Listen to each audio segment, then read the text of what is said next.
Vamos a continuar navegando por el entramado de mentiras que fue forjando la entrada de Estados Unidos en la guerra de Vietnam. Vamos a recordar que en el capítulo anterior habíamos visto cómo de Truman a Lyndon Johnson, Estados Unidos fue generando una atmósfera hostil que le obligaba, según su perspectiva, en ese extraño mundo de ellos, a llevar a cabo una cruzada a muerte en contra del comunismo.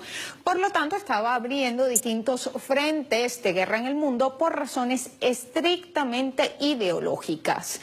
El 31 de julio de 1964, Estados Unidos realizó una operación de falsa bandera en el Golfo de Tonkin. Durante años se creyó que Vietnam del Norte había atacado a barcos de la Armada estadounidense que estaban en ese lugar, y de acuerdo con Democracy Now!, en enero del 2008 fue cuando documentos desclasificados proporcionaron pues más pruebas de que el gobierno de Johnson fingió el incidente del Golfo de Tonkin para intensificar la guerra de Vietnam. Este incidente fue utilizado entonces como una excusa para incrementar los bombardeos y el despliegue de soldados en el país, pero la solicitud al Congreso para que se autorizara el uso de la fuerza militar en contra de Vietnam del Norte había sido escrita 2 meses antes por orden del presidente Johnson. Así que por primera vez el pueblo y el Congreso de los Estados Unidos eran informados de cuán involucrados estaba Estados Unidos en esta guerra con Vietnam. Johnson, quien había asumido la presidencia luego del asesinato de Kennedy, fue reelecto. Sus políticas desde un principio fueron extremadamente hostiles, lo que obligó a Vietnam del Norte a enviar tropas hacia el sur. Para el momento en que Johnson tomó posesión del cargo por segunda vez, ya recibía informes que le indicaban que estaba perdiendo el sur de Vietnam.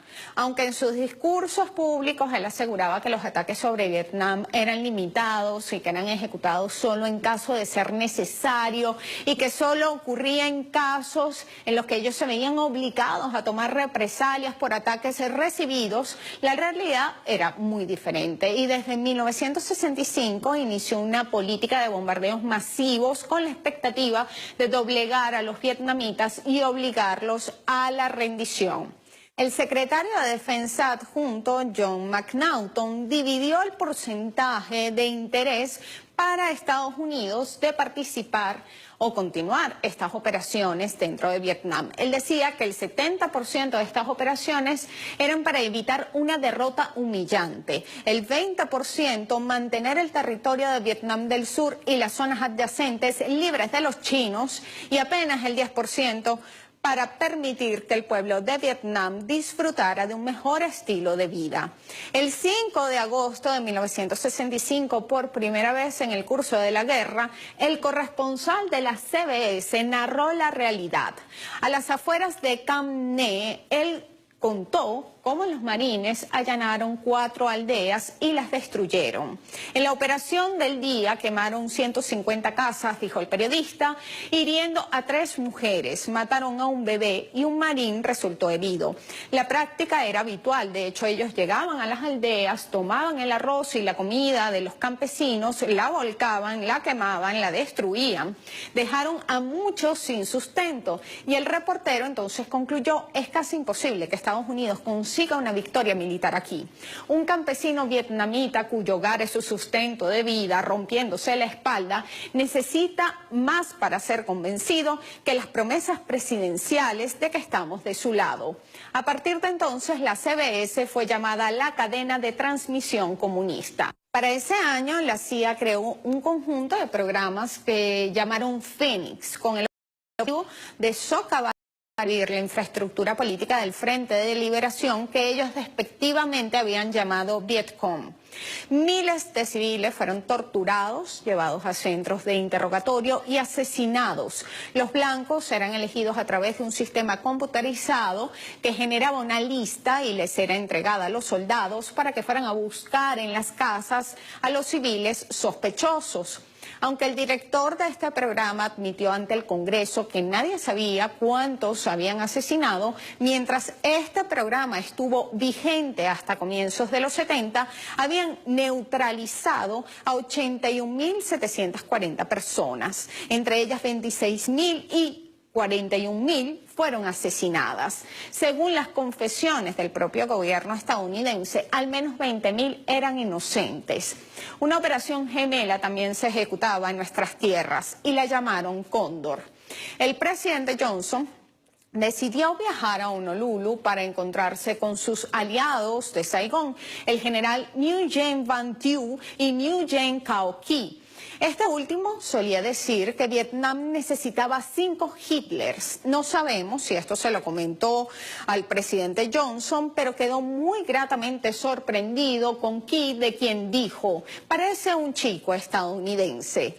Los vietnamitas del sur, en cambio, le despreciaban y sentían que ese era un gobierno estadounidense, que era un gobierno corrupto, que era un gobierno pérfido, y desde 1963 los survietnamitas exigían un acuerdo para poner fin a la guerra y un gobierno que les representara realmente. Muchos soldados del gobierno del sur se unieron a las luchas de los comunistas. Para 1966, en pleno corazón de Saigón, ya se leían pancartas pidiendo a los yanquis que regresaran a sus casas. Mientras tanto, los dos hombres poderosos en Saigón rivalizaban por el afecto de los Estados Unidos.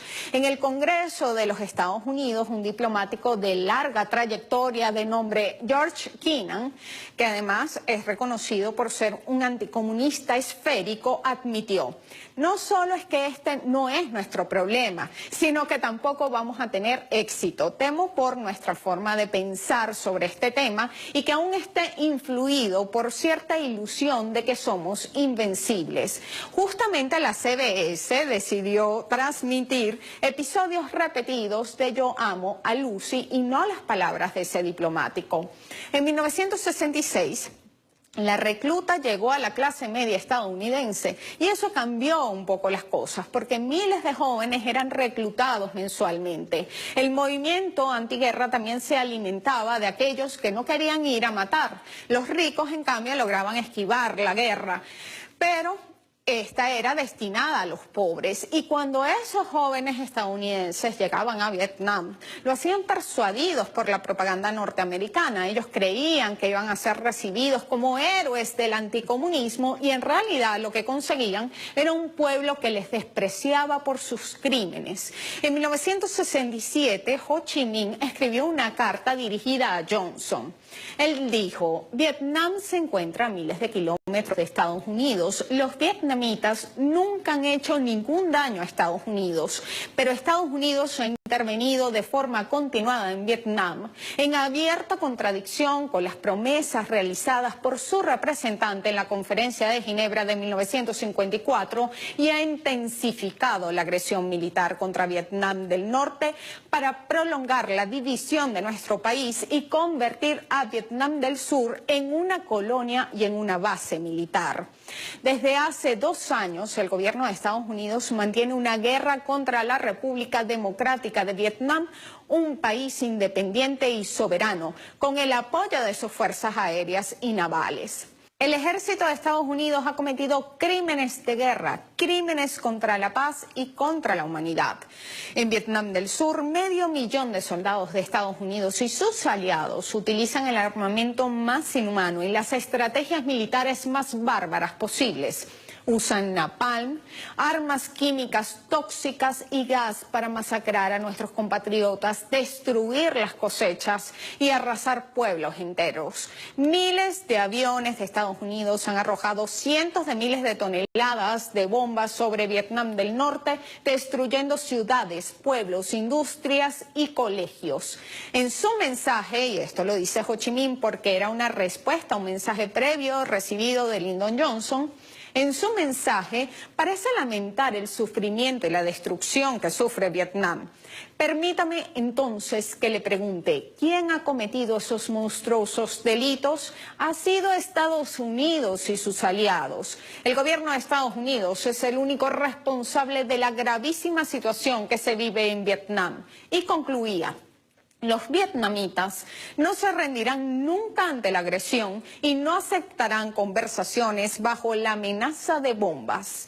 Nuestra causa es absolutamente justa y solo cabe esperar que el gobierno de Estados Unidos actúe de forma racional. Los bombardeos estadounidenses se intensificaron, atacaron refinerías y barrios residenciales sin distingo. Dejaron sin hogar a 3 millones de personas, una quinta parte de la población de Vietnam. A partir de ese momento, el número de cadáveres de vietnamitas se convirtió en la marca del éxito de las operaciones estadounidenses. En el territorio perteneciente a Laos, Estados Unidos descargó 3 millones de toneladas de explosivos, 1 millón más de las que se descargaron sobre Alemania y Japón en toda la Segunda Guerra Mundial.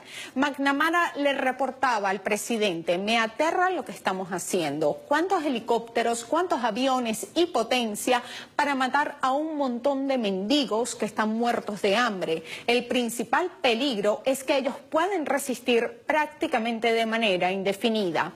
500.000 de estadounidenses se unieron entonces en la marcha de Manhattan en contra de la guerra de Vietnam.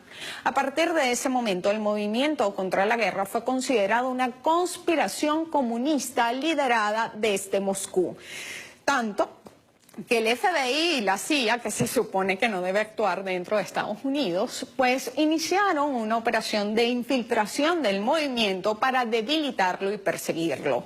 Para entonces, Robert McNamara, el arquitecto de la guerra, reconocía en un memorándum enviado al presidente que la imagen de la superpotencia más grande del mundo asesinando o hiriendo de gravedad a más de 1.000 no combatientes por semana, al tiempo que intenta someter a un pequeño país atrasado, pues no se veía nada bien.